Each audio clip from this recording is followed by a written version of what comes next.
नमस्कार, NDTV India देख रहे हैं आप। मैं हूं आपके साथ अंजीत और वक्त हो गया है खबरों की खबर का।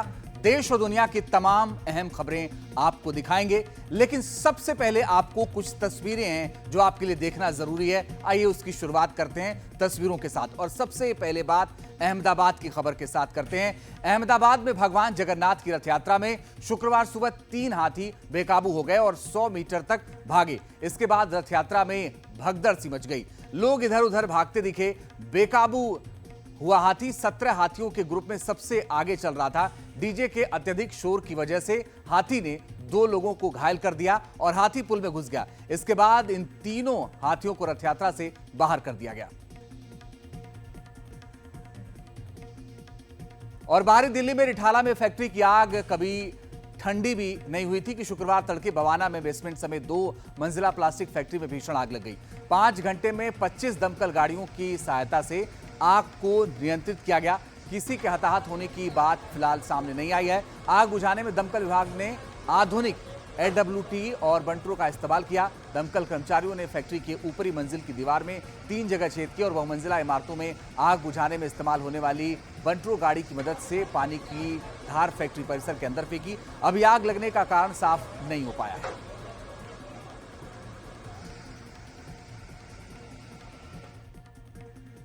और अब बात केरल की करते हैं। केरल के कोडकारा जिले में शुक्रवार सुबह 40 साल पुरानी इमारत ढह गई, जिनमें 3 प्रवासी मजदूर दब गए। इसके बाद तीनों मजदूरों की मौत हो गई। बताया जा रहा है कि इस इमारत में ये तीनों मजदूर रहते थे और सुबह काम पर जाने के लिए तैयार हो रहे थे। पुलिस अधिकारियों और घटनास्थल पर पहुंचे अग्निशमन और बचाव दल के अधिकारियों ने बताया कि इमारत में 17 प्रवासी मजदूर रह रहे थे, जिनमें से 14 मजदूर सही सलामत हैं।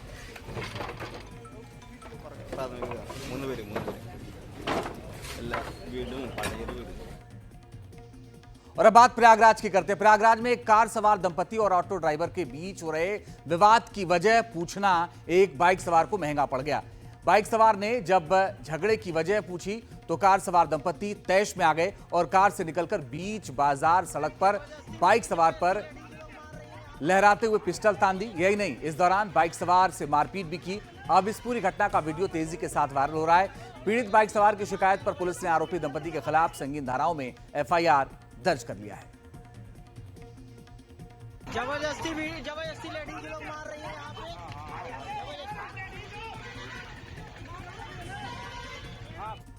और अब बात करते हैं रुद्रप्रयाग में केदारनाथ यात्रा पर, जहां एक वीडियो सामने आया जहां पर देखिए बोल्डरों की बरसात हो रही है। और बड़ी बात यह है कि इसमें पहाड़ी से बोल्डर लगातार गिर रहे हैं। बोल्डर गिरने के बाद तीर्थयात्री जोर जोर से चिल्ला रहे हैं। ये वीडियो सोनप्रयाग शटल सेवा के पास का बताया जा रहा है।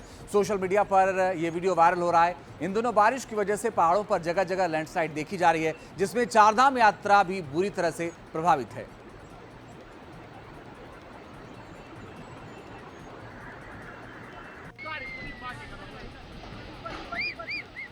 और केदारनाथ के बाद अब बद्रीनाथ की जो तस्वीरें आई हैं वो आप देखिए कि पानी कितनी तेजी के साथ आगे बढ़ रहा है। बद्रीनाथ राष्ट्रीय राजमार्ग की यह तस्वीर है। लामबगड़ के पास सड़क पर भारी बहाव के साथ एक नाला उफान पर आ गया। तस्वीरों में साफ देखा जा सकता है किस तरह से पानी सड़क को चीरता हुआ बह रहा है। इस दौरान पुलिस और प्रशासन ने सुरक्षा के लिहाज से वाहनों की आवाजाही को रोक दिया। लगातार बारिश से जगह जगह पत्थर गिरने का खतरा भी बना हुआ है। प्रशासन ने अलग अलग जगहों पर सुरक्षा को देखते हुए पुलिस के अतिरिक्त जवान तैनात किए हैं। यातायात को रात के समय पूरी तरह से बंद किया गया है। और बारिश की कुछ और तस्वीरें आप देखिए। राज्य बदल गया। उत्तराखंड के बाद ये गुजरात की आपके सामने तस्वीर है, जहां पर बारिश से बुरा हाल है। जगह जगह बाढ़ आ गई है। लोगों के घरों में पानी घुस गया है। वहां से हैरान कर देने वाली तस्वीरें आपके सामने है, जिसमें बारिश के बाद बाढ़ के पानी में एक बहता हुआ शख्स दिखाई दे रहा है। महिला केशोद में नदी को पार करते समय डूब गई। रिश्तेदार महिला की तलाश वहां कर रहे हैं। वीडियो में साफ देखा जा सकता है कि महिला पानी के बहाव में बहती हुई नजर आ रही है। और अब तस्वीर उत्तर प्रदेश की देखिए, जहां पर यूपी पुलिस का ऑपरेशन लंगड़ा लगातार जारी है। मेरठ के लोहिया नगर थाना क्षेत्र में पुलिस और बदमाशों के बीच मुठभेड़ हो गई। गोलीबारी के आरोप में पुलिस बदमाशों को पकड़ने के लिए गई थी, जिसके बाद बदमाशों ने पुलिस पर ही हमला कर दिया। जवाबी कार्रवाई में पुलिस की तरफ से भी गोली चलाई गई, जिसमें एक बदमाश कामिल के पैर में गोली लगी। पुलिस ने इस बदमाश के पास से एक पिस्टल और एक जिंदा कारतूस बरामद कर लिया है। भारत का संविधान कहता है कि जाति के नाम पर भेद नहीं होना चाहिए। लेकिन उत्तर प्रदेश में कथावाचकों की जाति के आधार पर अपमान की खबरें आईं, फिर उस पर राजनीति शुरू हो गई। समाजवादी पार्टी के अध्यक्ष अखिलेश यादव लगातार इस पर सवाल उठा रहे हैं और इसे पीडीए के नाम पर जाति का रंग देते जा रहे हैं। तो सवाल है कि क्या इस कथावाचक कांड का जाति गणित क्या है? इसको समझने के लिए देखिए हमारी खास रिपोर्ट।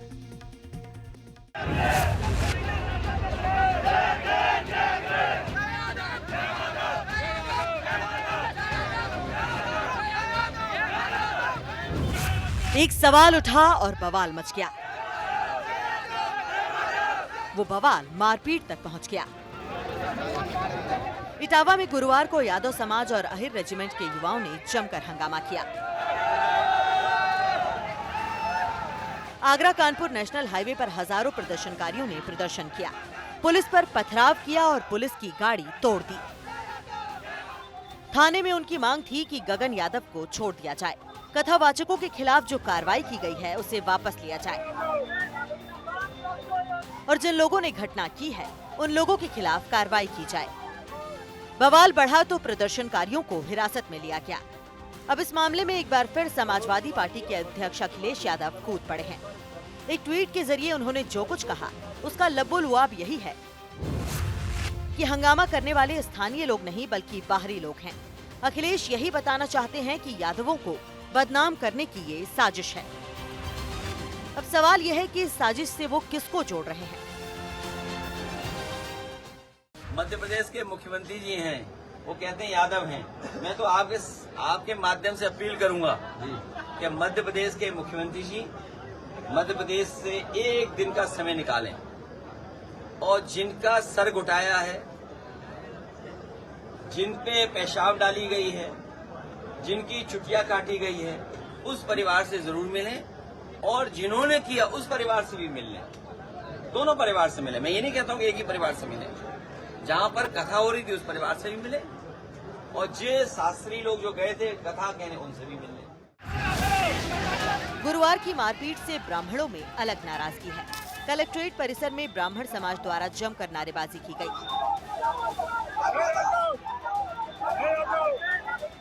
यादव बिरादरी के कथावाचकों को अखिलेश ने सम्मानित किया था, इस पर भी सवाल उठाया गया। ब्राह्मण समुदाय का तर्क है कि पहचान छुपाकर कथावाचन करना अपराध है और इसलिए ब्राह्मणों को लगता है कि अखिलेश यादव उनका अपमान कर रहे हैं।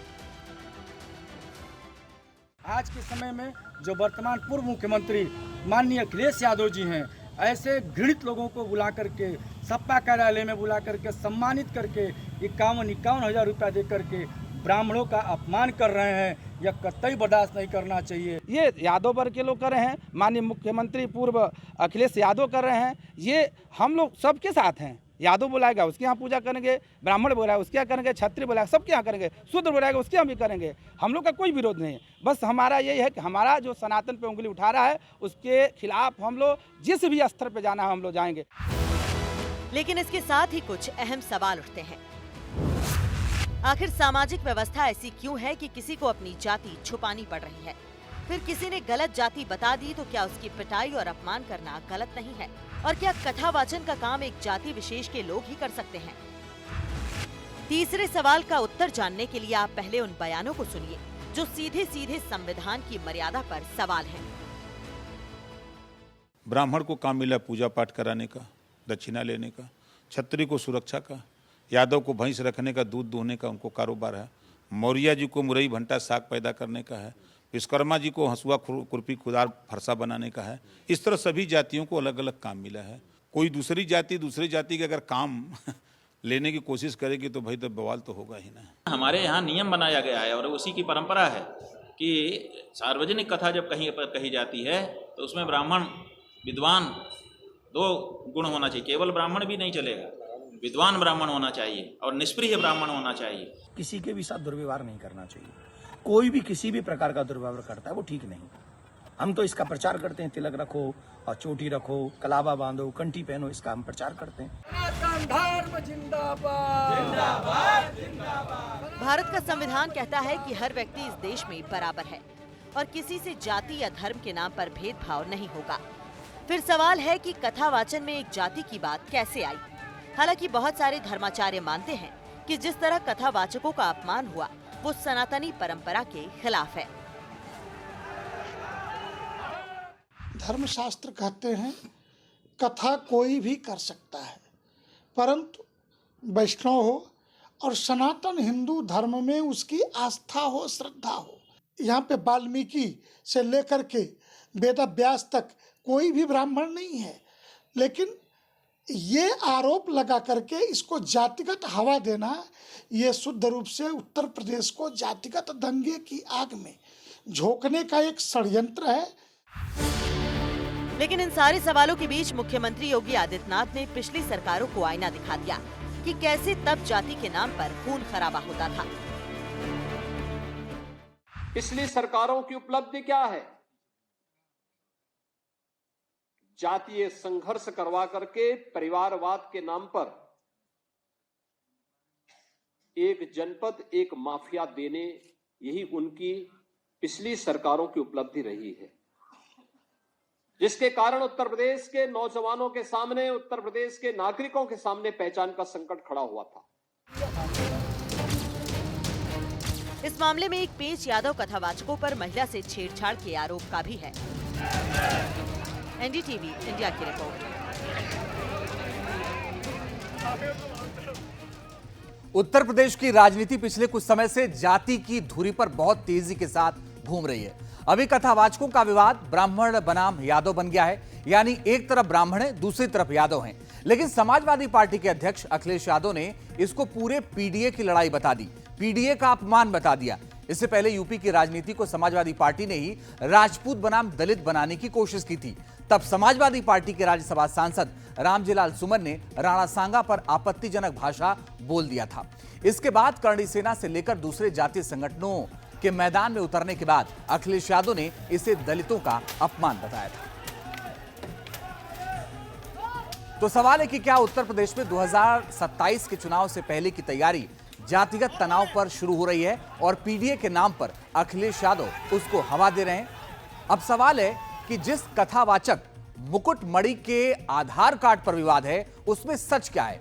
इस पर मुकुटमणि और इटावा के एसएसपी के दावे दोनों के अलग अलग हैं। आपका आधार कार्ड आपने लिया है, आपका नाम इस पे क्या है? इसमें मेरा नाम है मुकुट सिंह।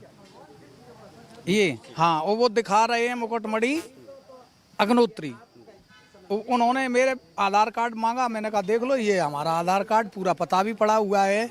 जब उन्होंने ये लिया, फोटो इसकी ले ली, इसी को जा करके उन्होंने पीछे सिंह हटा करके मणि लिखा करके अग्नोत्री डलवा लिया। अब वो दिखा रहे हैं कि ये आधार कार्ड डुप्लीकेट था, ये था, वो था। वो तो जब उस पर चढ़ेगा तो पता चल जाएगा डुप्लीकेट असली क्या है। आपने कभी अग्निहोत्री नहीं लिखवाया? जी नहीं। 2 आधार कार्ड को लेकर के है, मुकुटमणि के 2 आधार कार्ड। तो एक आधार कार्ड तो मैंने उसके हाथ में देखा जिसमें मुकुट सिंह लिखा हुआ है। दूसरा जो आधार कार्ड वायरल हो रहा है जिसमें मुकुटमणि अग्निहोत्री होने का दावा हो रहा है, वो आधार कार्ड मिला है क्या? हाँ, वो आधार कार्ड है। इसी आधार पर उनके जयप्रकाश तिवारी जी की तरफ से मुकदमा लिखाया गया है। बाकी अब इन्वेस्टिगेशन की जो प्रगति होगी वो आपको बाद में अपडेट होंगे। आप इस मामले में मशहूर कवि कुमार विश्वास ने एनडीटीवी क्रिएटर्स मंच पर क्या कहा, यह भी सुन लीजिए। इसीलिए तो कबीर ने कहा, जाति न पूछो साधु की जात मत पूछो, तलवार की म्यान क्या देखना। क्या बात है। तो इसलिए जिन्होंने भी किया है वो गलत किया है। और मैं ये मानता हूं कि उस एक घटना से, जो कि उनके गांव की क्षेत्रीय घटना थी, जिसमें कुछ उपद्रवियों ने कुछ बदमाशी करने की कोशिश की, उसे पूरे भारतीय सनातन समाज की मर्यादा की रेख ना माना जाए। भारत वो देश है जहां राम को गाने के लिए एक वाल्मीकि की सदा आवश्यकता है और कृष्ण को गाने के लिए एक वेदव्यास की सदा आवश्यकता है। तो विवाद हो रहा है, विवाद अपनी जगह है, लेकिन दरअसल सारा खेल वोटों की गणित का है। उत्तर प्रदेश में जातिगत समीकरण इस तरह का है कि आप ओबीसी और दलित वोटों को नजरअंदाज कर ही नहीं सकते हैं। अब आप समझिए, अगर यादव बनाम ब्राह्मण वोट का गणित देखें तो जो सीएसडीएस का सर्वे है वो ये बताता है कि उत्तर प्रदेश में 11% यादव हैं, 7% ब्राह्मण हैं और जो दलित हैं वो लगभग 21% हैं। और अगर आप इसको 2022 चुनाव के आधार पर देखेंगे कौन किसके साथ था, तो सीएसडीएस के मुताबिक 89% वोट भारतीय जनता पार्टी को मिले। ब्राह्मणों का 89% वोट भारतीय जनता पार्टी को मिला। इतना ही नहीं, यादवों का 83% वोट समाजवादी पार्टी को मिला और इसमें अगर आप देखें तो जाटों का जो वोट था वो 21% वोट भारतीय जनता पार्टी को मिलता हुआ नजर आया, ये आंकड़े बताते हैं। और अन्य दलितों का 41% वोट भारतीय जनता पार्टी को मिला। और सिर्फ इतना ही नहीं, आप ये देखेंगे तो पूरा विवाद वोटों की गणित का ही है और वोटों की गणित को लेकर के ही ये पूरा खेल देखने को मिल रहा है।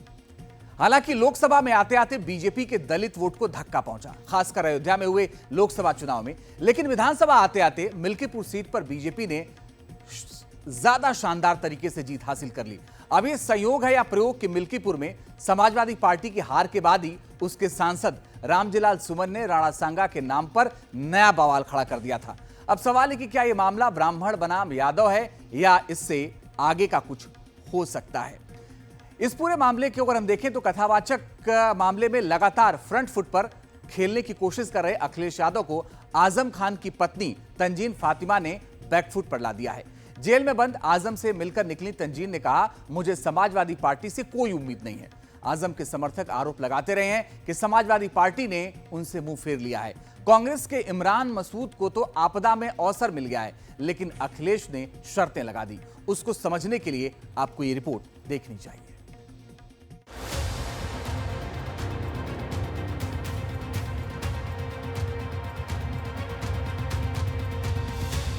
कुछ समय पहले तक तंजीम फातिमा भी जेल में थी। सीतापुर जाकर उन्होंने जेल में बंद अपने पति आजम खान से मुलाकात की। राज्यसभा सांसद रही तंजीम ने जेल से बाहर निकलते ही समाजवादी पार्टी पर बम फोड़ दिया। देखिए, हमें किसी से कोई उम्मीद नहीं है। कोई उम्मीद नहीं है? सपा से आपको कोई उम्मीद नहीं है? मतलब किसी से भी नहीं उम्मीद है तो सिर्फ अल्लाह से। हम किससे कहें? तो उन्हें 2 ही 3 जगह से न्याय मिल सकता है। सरकार बदले तो न्याय मिलेगा, कोर्ट मदद करे तो न्याय मिलेगा, कोर्ट से न्याय मिलेगा, और तीसरा भगवान और ऊपर वाले से न्याय। समाजवादी पार्टी के सीनियर लीडर आजम खान लंबे समय से जेल में हैं। कोर्ट से सजा होने के बाद विधानसभा की उनकी सदस्यता भी चली गई। उनके बेटे अब्दुल्ला आजम की विधायकी भी कोर्ट के आदेश के बाद खत्म हो गई है। आजम खान, उनकी पत्नी और उनके दोनों बेटों पर कई मुकदमे चल रहे हैं। उनके समर्थकों का आरोप है कि अखिलेश यादव ने उन्हें उनके हाल पर छोड़ दिया है। पर समाजवादी पार्टी के पूर्व सांसद एसटी हसन कहते हैं कि पार्टी ने तो आजम की हर जिद पूरी की है। देखिए, अल्लाह ईश्वर पे तो सभी का यकीन है, वही सबका पैदा करने वाला है और वही सबका पालनहार है। लेकिन समाजवादी पार्टी ने और ख़ास तौर से अखिलेश यादव जी ने आज़म खान साहब की जितनी मदद करी शायद कोई सोच भी नहीं सकता। तो हमारा तो यही कहना है कि यह हकीकत है कि अल्लाह ही मदद करेगा तो शायद वो बाहर आ जाएं। लेकिन समाजवादी पार्टी और अखिलेश यादव जी ने कोई कसर नहीं छोड़ी जो मैं कैमरे पे नहीं बता सकता आपको। ये वही एसटी हसन हैं जिनका टिकट आजम खान ने पिछले लोकसभा चुनाव में कटवा दिया था।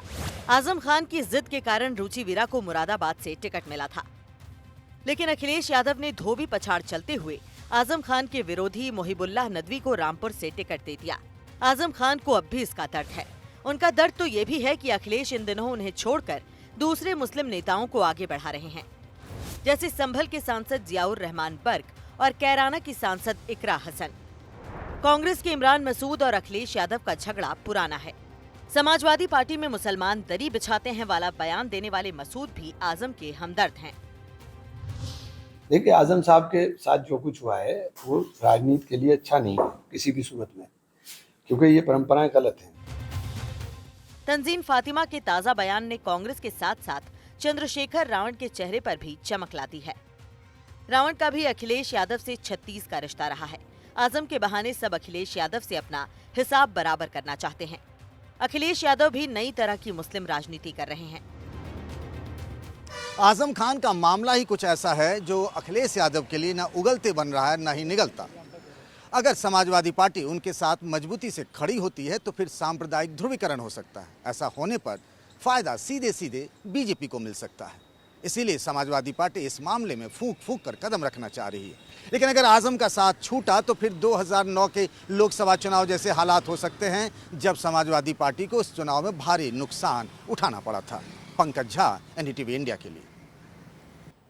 आइए खबरों की खबर में आगे बढ़ते हैं। भारत का संविधान सबको बराबरी का अधिकार देता है, लेकिन उस संविधान को लेकर भी विवाद शुरू हो जाते हैं। ताजा मामला आरएसएस के सर कार्यवाहक दत्तात्रेय होसबोले के उस बयान से गर्मा गया है जिसमें उन्होंने संविधान में धर्मनिरपेक्ष और समाजवाद पर ऐतराज जताया।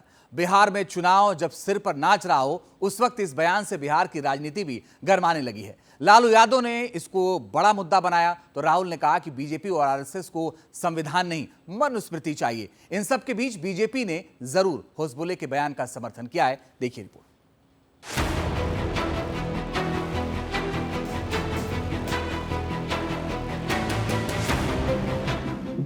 दो शब्द जोड़े हैं, हम सब लोगों को मालूम है, सेक्युलरिज्म और सोशलिज्म की, तो क्या वो रहनी चाहिए प्रस्तावना में, ये विचार होना चाहिए। आरएसएस में नंबर 2 दत्तात्रेय होसबोले का बयान उस वक्त आया है जब बिहार में विधानसभा का चुनाव सिर पर है। बिहार में चुनाव में समाजवाद की भी छाप होती है और मुस्लिम आबादी के कारण धर्मनिरपेक्षता भी वोट की कसौटी पर कसी जाती है। तो सवाल है कि क्या इस वक्त ये बयान देकर होसबोले ने विपक्ष को हमलावर होने का एक मौका दे दिया है? संविधान की प्रस्तावना में, प्रियम्बल में, ये संविधान जो है, इस संविधान को 1949 से लेकर 30 नवंबर 1949 से लेकर आरएसएस ने इसका विरोध किया है, आक्रमण किया है भारत के संविधान पर। अंबेडकर, डॉक्टर बाबा साहब अंबेडकर के, जवाहरलाल नेहरू के पुतलियां जलाए गए। क्या क्या नहीं कहा गया कि ये मनुवादी नहीं है, ये मनुस्मृति से प्रेरणा नहीं लेता है, ये मनुस्मृति पर आधारित नहीं है। अभी अभी आरएसएस के एक वरिष्ठ नेता ने और कुछ बात छेड़ी है। कौन है ये? हैं होते कौन है ये? एक सांस्कृतिक संगठन के व्यक्ति है ना, संविधान के बारे में बुरी नजर रखते हैं, पढ़ा नहीं है उन्होंने। होसबोले के बयान ने 10 साल पहले आरएसएस प्रमुख मोहन भागवत के बयान की याद ताजा करवा दी। तब आरक्षण पर भागवत ने सवाल खड़ा कर दिया था। उस बयान को लालू यादव और नीतीश कुमार ने जमकर भुनाया। अब फिर से संविधान की प्रस्तावना में धर्मनिरपेक्षता और समाजवाद जैसे शब्दों से लालू ने आरएसएस पर हमला बोला। संघ को जातिवादी और नफरती बताते हुए सोशल मीडिया प्लेटफॉर्म एक्स पर लिखा, देश के सबसे बड़े जातिवादी और नफरती संगठन आरएसएस ने संविधान बदलने की बात कही है। इनकी इतनी हिम्मत नहीं कि संविधान और आरक्षण की तरफ आंख उठाकर देख सकें। अन्यायी चरित्र के लोगों के मन व विचार में लोकतंत्र एवं बाबा साहेब के संविधान के प्रति इतनी घृणा क्यों?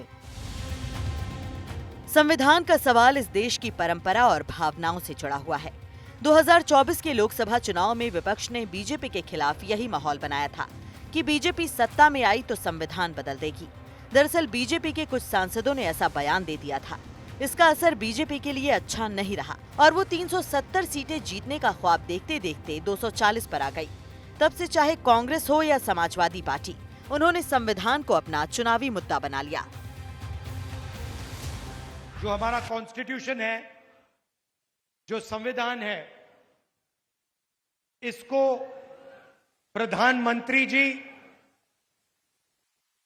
बीजेपी के नेता, आरएसएस के लोग खत्म करना चाहते हैं, बदलना चाहते हैं। एक तरफ वो कॉन्स्टिट्यूशन को खत्म करने में लगे हैं और दूसरी तरफ कांग्रेस पार्टी इसको बचाने की कोशिश कर रही है। आरएसएस के सवाल पर जहां विपक्ष हमलावर है, वहीं बीजेपी ने इसका जवाब दिया है और जवाब ये है कि संविधान से समाजवाद और धर्मनिरपेक्ष शब्द हटा देने चाहिए। सर्वधर्म समभाव ये भारतीय संस्कृति का मूल है।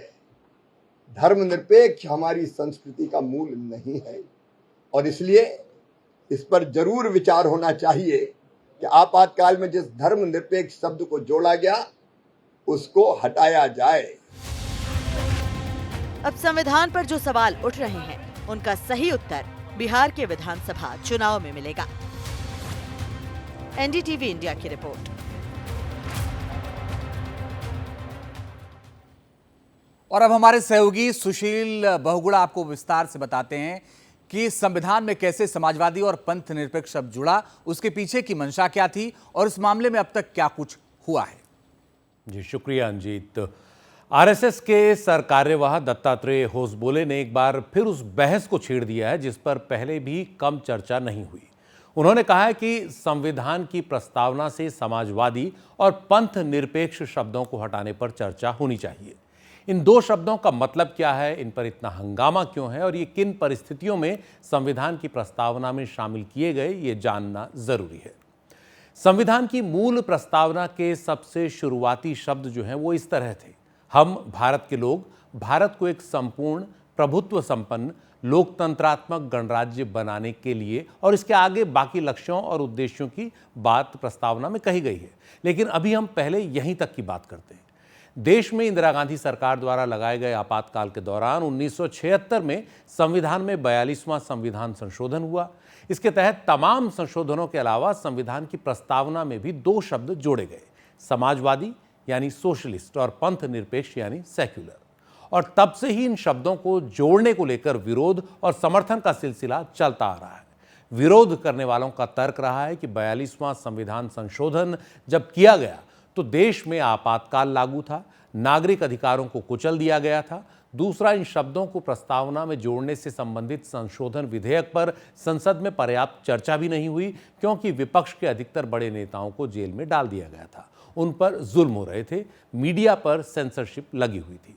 इस संशोधन के तहत इतने अधिक बदलाव किए गए कि इसे मिनी कॉन्स्टिट्यूशन तक कह दिया गया। इस संशोधन से केंद्र सरकार की शक्तियों को काफी बढ़ा दिया गया था। लेकिन ऐसा नहीं है कि 42वें संविधान संशोधन से प्रस्तावना में जोड़े गए इन दो शब्दों समाजवादी और पंथ निरपेक्ष पर पहले कभी बात नहीं हुई। संविधान सभा के सदस्यों हसरत मोहानी, एचवी कामत, प्रोफेसर केटी शाह, इन सभी ने इन शब्दों को प्रस्तावना में शामिल करने पर जोर दिया था। इस पर काफी बहस भी हुई थी। लेकिन संविधान निर्माता डॉक्टर BR अम्बेडकर इन दोनों शब्दों को संविधान में शामिल किए जाने के पक्ष में नहीं थे। वो समाजवाद को एक अस्थायी नीति मानते थे। उनका मानना था कि राज्य की नीति क्या होनी चाहिए, इसका फैसला भविष्य में समय और परिस्थिति के आधार पर लोगों द्वारा खुद ही लिया जाना चाहिए। इसे संविधान में शामिल करना लोकतंत्र को ही बर्बाद करने के बराबर होगा। उन्होंने तर्क दिया कि समाजवाद का सिद्धांत पहले ही नीति निर्देशक तत्वों में शामिल है, इसलिए प्रस्तावना में इसे नहीं डाला जाना चाहिए। सेकुलरिज्म यानी पंथ निरपेक्ष शब्द को भी प्रस्तावना में जोड़ना डॉक्टर अंबेडकर ने गैर जरूरी माना। कहा कि मौलिक अधिकारों के जरिए पहले ही संविधान में इसकी गारंटी दी हुई है। वो सेकुलरिज्म के विचार के खिलाफ नहीं थे, लेकिन इसके स्पष्ट उल्लेख का विरोध कर रहे थे। वो मानते थे कि संविधान का बुनियादी ढांचा पहले ही इस सिद्धांत का समर्थन कर रहा है, जहां राज्य सभी धर्मों के साथ समान व्यवहार करेगा और ये सुनिश्चित करेगा कि किसी के साथ भेदभाव न हो। कुल मिलाकर संविधान की मूल प्रस्तावना में समाजवादी और पंथ निरपेक्ष शब्द शामिल नहीं हुए, लेकिन आजादी के 29 साल बाद 42वें संविधान संशोधन से इन्हें प्रस्तावना में जोड़ दिया गया। तब से ही इसका विरोध और समर्थन दोनों जारी हैं। 42वें संविधान संशोधन के तहत केंद्र सरकार और संसद की शक्तियों में भारी विस्तार को पहली चोट तब लगी जब 1980 में मिनर्वा मिल्स बनाम केंद्र सरकार के केस में सुप्रीम कोर्ट ने कई संशोधन खारिज कर दिए। संविधान की प्रस्तावना में हुआ संशोधन यानी दोनों जो शब्द जोड़े गए वो बना रहा। 44 साल बाद 2020 में इसे फिर सुप्रीम कोर्ट में चुनौती दी गई। दलील दी गई कि पंथ निरपेक्ष शब्द संविधान निर्माताओं ने समझबूझकर बाहर रखा था और समाजवादी शब्द आर्थिक नीतियों को तय करने में केंद्र सरकार के हाथ बांधता है। लेकिन सुप्रीम कोर्ट ने अपने आदेश में इन दलीलों को खारिज कर दिया। तत्कालीन चीफ जस्टिस संजीव खन्ना और जस्टिस PV संजय कुमार ने कहा कि इन दलीलों में दम नहीं है और वो खामियों से भरी हैं। 25 नवंबर 2024 को सुप्रीम कोर्ट ने अपने फैसले में कहा कि समय के साथ भारत ने पंथ निरपेक्ष की अपनी परिभाषा विकसित की है, जिसमें राज्य न किसी धर्म का समर्थन करता है और न ही किसी विश्वास को मानने पर किसी तरह की रोक लगाता है। संविधान में शामिल बंधुता, समता, व्यक्ति की गरिमा और स्वतंत्रता जैसे शब्द सेक्युलर यानी पंथ निरपेक्ष प्रकृति को दर्शाते हैं। इसी तरह कोर्ट ने कहा कि समाजवादी शब्द भी भारत में एक विशेष अर्थ के तौर पर उभरा है। यह आर्थिक और सामाजिक न्याय के उस सिद्धांत को बताता है जिसमें राज्य ये सुनिश्चित करेगा कि कोई भी नागरिक सामाजिक या आर्थिक परिस्थितियों के कारण वंचित न रहे। ये बीते कई सालों में फले फूले और फैले निजी क्षेत्र पर पाबंदी लगाने को जरूरी नहीं मानता, जिसने देश के पिछड़े और वंचित वर्गों को अलग अलग तरह से उठाने में काफी भूमिका निभाई है। तो सुप्रीम कोर्ट ने अपने फैसले में ये बातें कही। इस आदेश को आए अभी 8 महीने ही हुए हैं कि आपातकाल के 50 साल पूरे होने पर यह बहस फिर तेज हो गई है। आरएसएस के सरकार्यवाह दत्तात्रेय होसबोले ने इस पर चर्चा की जरूरत पर जोर दिया है और इसके साथ ही इस पर विपक्ष ने भी सवाल उठाने शुरू कर दिए हैं और एक नए सिरे से राजनीति तेज हो गई है। आगे की खबरों के लिए चलते हैं अपने सहयोगी अंजीत के पास।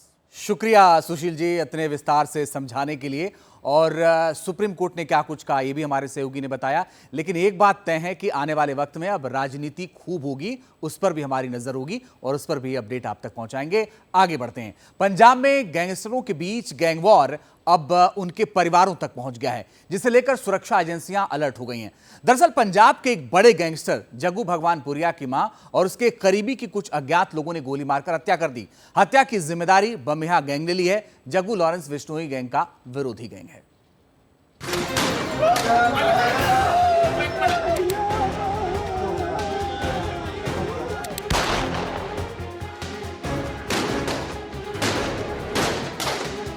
पंजाब के अमृतसर के बटाला में गुरुवार देर रात सड़क पर खड़ी एक स्कॉर्पियो कार के बगल में बाइक सवार लड़के आते हैं और फिर ताबड़तोड़ फायरिंग करते हैं और आगे निकल जाते हैं। इस बीच कार में बैठी एक महिला समेत 2 लोगों की मौत हो जाती है। एक स्कॉर्पियो ਦੇ ਵਿੱਚ ਕੋਈ ਅਨਨੋਨ ਮੋਟਰਸਾਈਕਲ ਸਵਾਰਾਂ ਨੇ ਗੋਲੀ ਮਾਰ ਕੇ ਤੇ ਕੋਈ ਇੱਕ ਬੰਦਾ ਜਿਹੜਾ ਦੋਵਾਂ ਤੇ ਫਾਇਰਿੰਗ ਕੀਤੀ, ਇੱਕ ਲੇਡੀ ਹੈ ਇੱਕ ਏਜੰਟ ਹੈ। ਇੱਕ ਤਾਂ ਜਿਹੜਾ ਕਰਨਵੀਰ ਹੈ ਉਹਦੀ ਤੇ ਸਿਵਲ ਹਸਪੀਟਲ ਇੱਥੇ ਬਟਾਲੇ ਦੇ ਵਿੱਚ ਹੀ ਉਹਨਾਂ ਦੱਸਤਾ ਕਿ ਡੈਥ ਹੋ ਗਈ ਹੈ। ਜਿਹੜੀ ਲੇਡੀ ਹੈ ਉਹਦੀ ਵੀ ਡੈਥ ਪਤਾ ਲੱਗਾ ਅੰਮ੍ਰਿਤਸਰੋਂ, ਉੱਥੇ ਜਿਹੜੇ ਐਸਐਚਓ ਸਾਡੇ ਸਿਟੀ ਨੇ ਉਹ ਗਏ ਸੀ, ਮਗਰ ਉਹਨਾਂ ਨੇ ਬਾਅਦ ਦੇ ਵਿੱਚ ਹੀ ਦੱਸਿਆ ਕਿ ਉਹਦੀ ਵੀ ਡੈਥ ਹੋ ਗਈ ਹੈ। ਉਹਨੂੰ ਵੀ ਅਸੀਂ ਲਿਆ ਕੇ ਇੱਥੇ ਡੈੱਡ ਹਾਊਸ ਦੇ ਵਿੱਚ ਬਟਾਲੇ ਜਿਹੜਾ ਕਿਹਦਾ ਇਹਦਾ ਸਵੇਰੇ ਪੋਸਟਮਾਰਟਮ ਕਰਾਉਣ ਤੋਂ ਬਾਅਦ ਜਿਹੜੀ ਜੋ ਕਾਰਵਾਈ ਬਣਦੀ ਉਹ ਕਰਾਂਗੇ। ਐਫਆਈਆਰ ਅਸੀਂ 302 ਅਨਨੋਨ ਦੇ ਵਿੱਚ ਦਰਜ ਰਜਿਸਟਰ।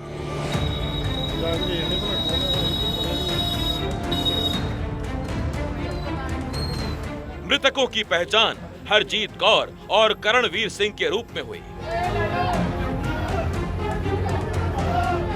पुलिस के हाथ पैर तब फूल गए जब पता चला कि हरजीत कौर पंजाब के कुख्यात गैंगस्टर जग्गू भगवानपुरिया की मां है।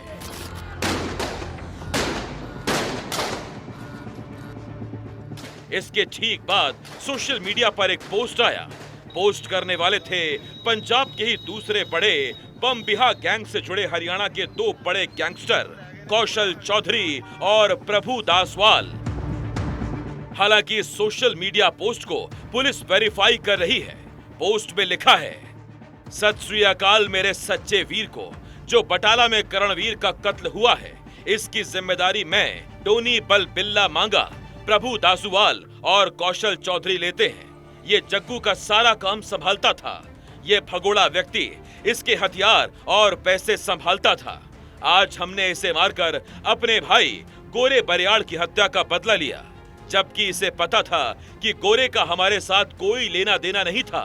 पर आज हमने जायज हत्या की है और आगे से हमारा कोई भाई नाजायज मरता है तो ये भुगतान के लिए तैयार रहें। जो भी हमारे बारे अन्य भी बोल हैं वो भी तैयार रहें। वाहेगुरु मेहर करे। जग्गू की मां की हत्या होते ही गैंगस्टर्स की दुनिया में हलचल मच गई। पंजाब में शायद ये पहला मौका होगा जब गैंग वॉर परिवार तक पहुंची है। ऐसी आशंका है कि अपराधियों के बीच वर्चस्व की लड़ाई अब एक नया रंग लेने जा रही है।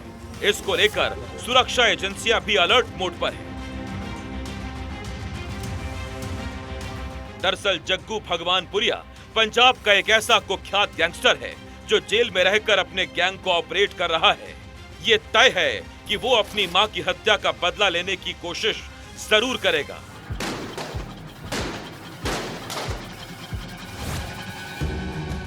तो जानते हैं कौन है जग्गू भगवानपुरिया।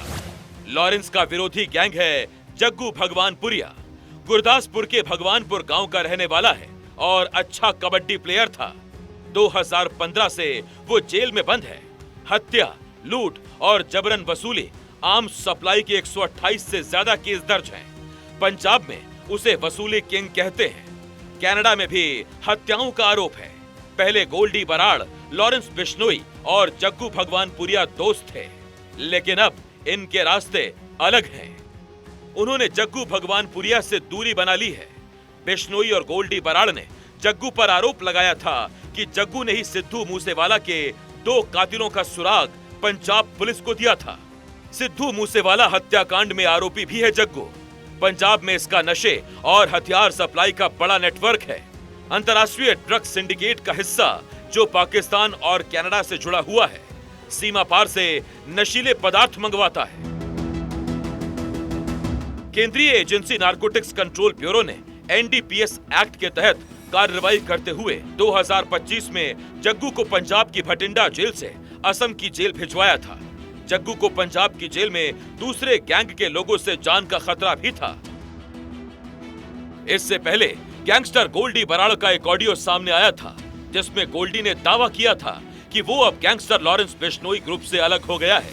अब उसने रोहित गोदारा के साथ मिलकर नया गैंग बना लिया है। बराड़ ने कहा कि लॉरेंस के भाई और बाबा सिद्दीकी हत्याकांड के मास्टरमाइंड अनमोल बिश्नोई से उसका कोई ताल्लुक नहीं है। राम राम भाइयों, जय बिकारी, ये जग्गू के बंदे थे। ये जो गुंडे थे ना, जो जग्गू भगवानपुरिया को बाप मानते थे। फरवरी 2023 में पंजाब के तरन तारण की गोइंदवाल जेल में गैंग वॉर में जग्गू भगवानपुरिया के 2 गुर्गों की हत्या कर दी गई। हत्या की जिम्मेदारी गोल्डी बराड़ और लॉरेंस बिश्नोई ग्रुप ने ली थी।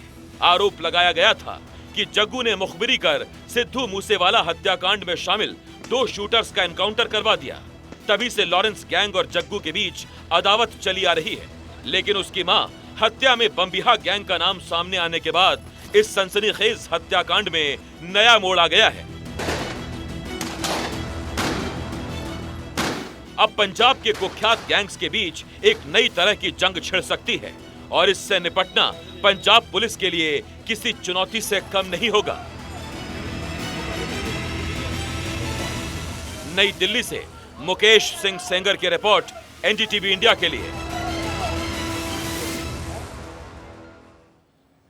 और देश में बेईमानी और भ्रष्टाचार की खबरें हर दिन सुर्खियां बन रही हैं।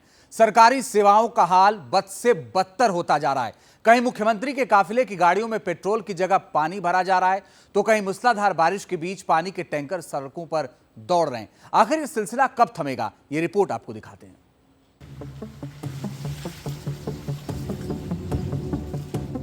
भीषण गर्मी में जिन पानी के टैंकरों के लिए महाराष्ट्र के लोग तरस रहे थे, आज तेज बारिश के बीच खूब दौड़ाए जा रहे हैं।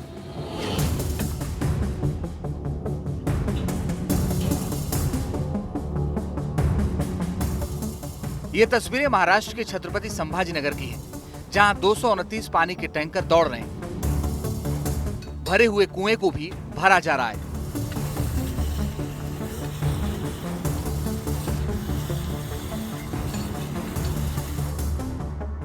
छत्रपति संभाजीनगर जिले के शहरी हिस्सों में सूखे के दौरान 13 दिन बाद पानी मिल रहा था। ग्रामीण हिस्से में लोग 1-2 किलोमीटर दूर जाकर कुएं से पानी भर रहे थे। अब सड़कों पर इतने टैंकर देखकर सवाल पूछ रहे हैं।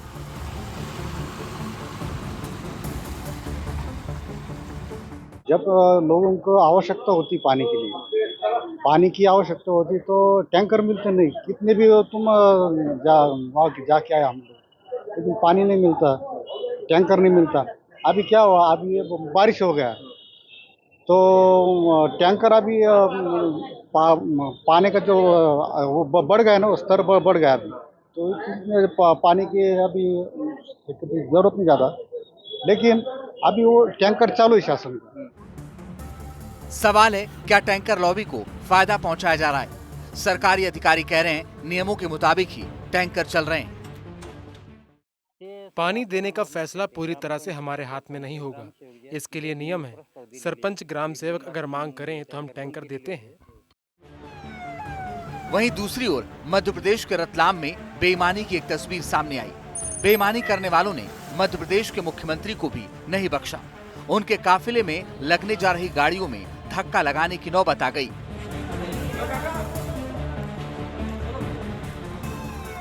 मोहन यादव एक कार्यक्रम में शामिल होने के लिए रतलाम पहुंचे थे। उनके काफिले के लिए 19 कारें इंदौर से रतलाम पहुंची थी। एक पेट्रोल पंप पर गाड़ियां रुकी, लेकिन डीजल लेने के बाद सभी कारें कुछ दूर जाकर बंद हो गईं। हम DRP लाइन से हम पूरी सारी गाड़ियाँ एक साथ में लेके आए और हमने यहाँ पर डीजल डलवाया। सारी गाड़ियों में डीजल डलवाने के बाद में हमने जो सारी गाड़ियों में डीजल खड़ी कर दी। कुछ गाड़ियों में डीजल डल रहा तो कुछ गाड़ियाँ हमने रोड पर खड़ी करी, तो कुछ गाड़ी उसमें से एक बंद हुई, 2 बंद, धीरे धीरे करके हमें सारी गाड़ियाँ बंद हो गई। उसके बाद में हमने पेट्रोल पंप पे जो काम करने वाले उन सब जब आपके डीजल में मिस्टेक तो नहीं है, तो उन्होंने बोला नहीं हमारे डीजल में कोई मिस्टेक नहीं। फिर हमने चेक करा तो एक आइसर गाड़ी वाला ड्राइवर है, तो वो लेके आया कि भैया इसमें देखो ये पानी की ये बोतल है, इसमें आधा डीजल और आधा डीजल भरा हुआ और आधा पानी भरा हुआ है। मामला हाई प्रोफाइल था। स्थानीय प्रशासन हरकत में आया। पेट्रोल पंप पर टीम जांच के लिए पहुंची। वहां कई और गाड़ी मालिक भी ऐसी ही शिकायत लेकर खड़े थे। पंप को सील कर दिया गया। मामले में आगे की कार्रवाई की जा रही है। बेईमानी और भ्रष्टाचार का ये खेल कब तक चलता रहेगा? क्या सरकार इस पर लगाम लगा पाएगी या फिर जनता को ऐसे ही सिस्टम की मार झेलनी पड़ेगी? सवाल कई हैं, लेकिन जवाब का इंतजार बढ़ता ही जा रहा है। इस पूरे मामले में जिला प्रशासन ने माना है कि इसी पंप से जो तमाम गाड़ियां थी उसमें मिलावटी डीजल भरा गया था। बहरहाल अब सैंपल लिए गए हैं, जांच के लिए सैंपल को भेजा भी गया है और अभी भी इस पंप में 6.5 इंच जो टैंक है उसमें पानी भरा हुआ है।